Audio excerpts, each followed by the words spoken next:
Hello, my name is Sarah Lianza, and I hope to educate you on copyright clarity and fair use in the next 20 slides. By the end of the show, your confusion and or fears about copyright will hopefully be gone.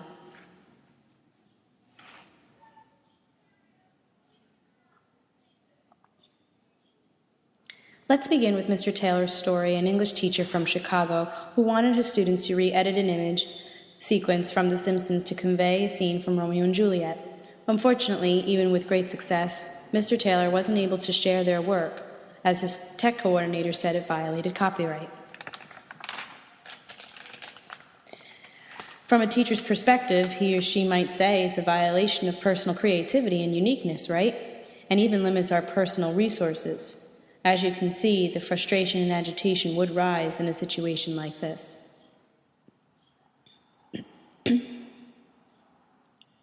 So what is copyright?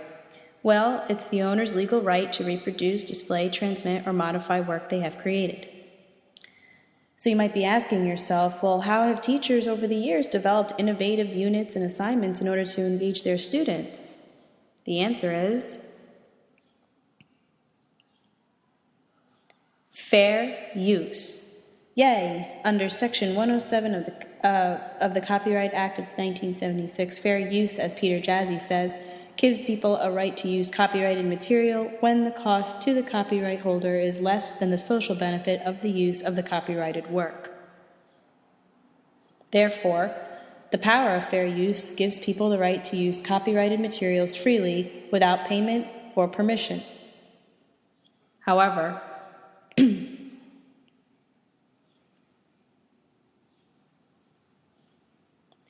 there are 4 factors to determine whether fair use is applicable. They are the purpose of the work, the nature of the copyrighted work, the amount used, and the market impact. In the end, fair use balances the rights of owners and users in order to fulfill the purpose of copyright.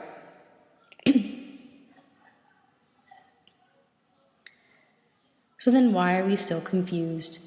Well, the purpose of Hobbes's book, Copyright Clarity, and the purpose of this show is because there is still so much confusion amongst educators because of their strong lack of knowledge and misunderstanding of copyright.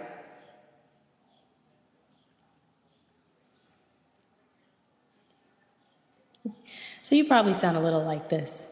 So I'm protected under fair use because that makes the law flexible, and then there's that extra protection, but not under the Teach Act of 2002, Section 110.2, because it provides false limitations, and so we really just need to claim fair use and show purpose of use during instructions and blah, blah, blah, blah, blah, blah.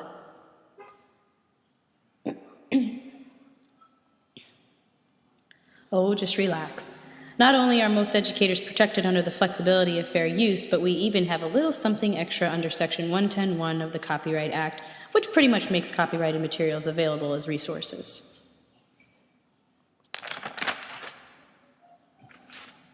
But be careful. Some people take the law and interpret them in those pretty things we call graphs and tables. People, the law is not a Shakespearean sonnet to be interpreted.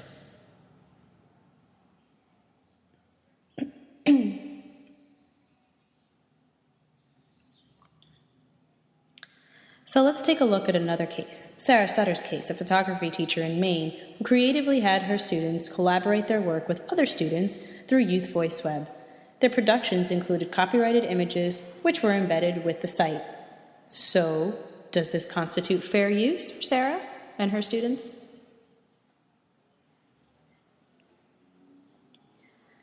Before you answer, I give you transformativeness.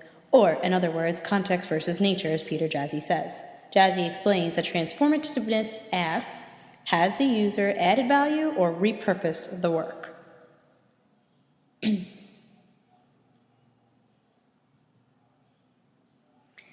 another situation, from a non-educational perspective, the case of Bill Graham Archives versus Dorling Kindersley disputed whether DK's publication of original posters and concert tickets in their retelling book of the birth of Grateful Dead was a violation of copyright.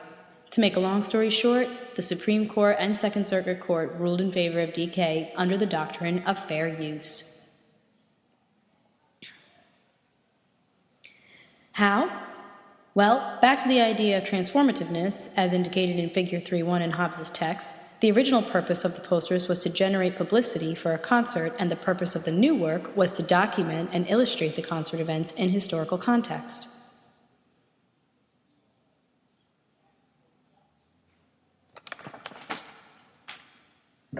So back to Sarah Sutter's story.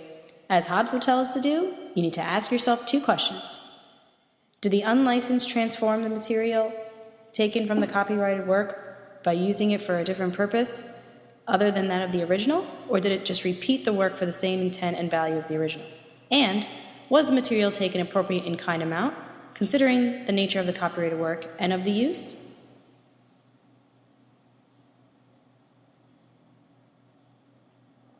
Yes and yes. Sarah's case would likely fall under the ruling of fair use and transformativeness, as her students were using the images for a new purpose, adding new value to the images and assignment. But keep in mind, each case is different and must always be evaluated separately.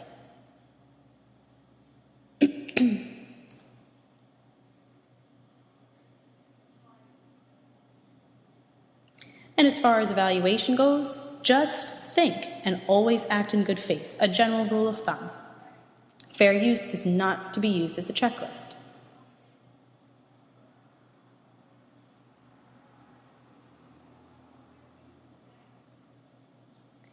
So what did we learn?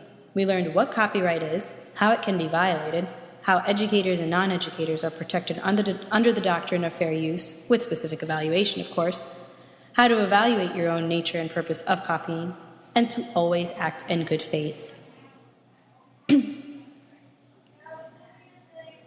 After all, what would we do if we couldn't beg, borrow, and steal? As Hobbes says, the doctrine of fair use exists to support the kinds of copying, borrowing, and sharing that are so essential to fertilize and nurture the creative process.